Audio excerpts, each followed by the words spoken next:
Part 3. For questions 5 through 9, it says, directions. Read the excerpt from To Kill a Mockingbird and then answer the questions that follow. From Chapter 28.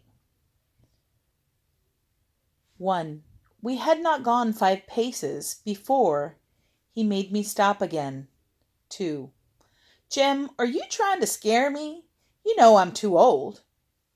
3. Be quiet, he said, and I knew he was not joking. 4. The night was still, and I could still hear his breath coming easily beside me. Occasionally there was a sudden breeze that hit my bare legs, but it was all that remained of a promised windy night. This was the stillness before a thunderstorm. We listened. 5. Heard an old dog just then, I said. 6. It's not that, Jem answered. I hear it when we're walking along, but when we stop, I don't hear it. 7. You hear my costume rustling? Aw, it's just Halloween got ya. 8. I said it more to convince myself than Jem, for sure, as we began walking, I heard what he was talking about. It was not my costume. 9. You reckon we ought to sing, Jem? 10. No, be real quiet again, Scout. 11. We had not increased our pace. Jem knew as well as I that it was difficult to walk fast without stumping a toe, tripping on stones, and other inconveniences, and I was barefooted. Maybe it was the wind rustling the trees, but there wasn't any wind, and there weren't any trees except that big oak. 12. Our company shuffled and dragged his feet, as if wearing heavy shoes. Whoever it was wore thick cotton pants. What I thought were trees rustling was the soft swish of cotton on cotton, week, week, with every step. 13. I felt the sand go cold under my feet, and I knew we were near the big oak. Jem pressed my head. We stopped and listened.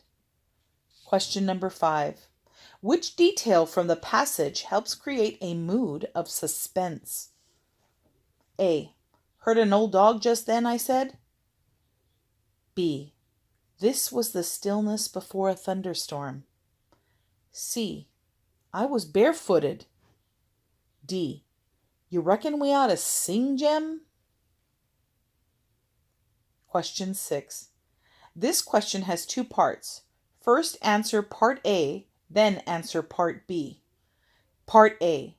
In the last 3 paragraphs of the excerpt, the author A. explains the dangers of being in a forest alone. B. uses flashback to share the events that happen before the children's journey through the forest. C.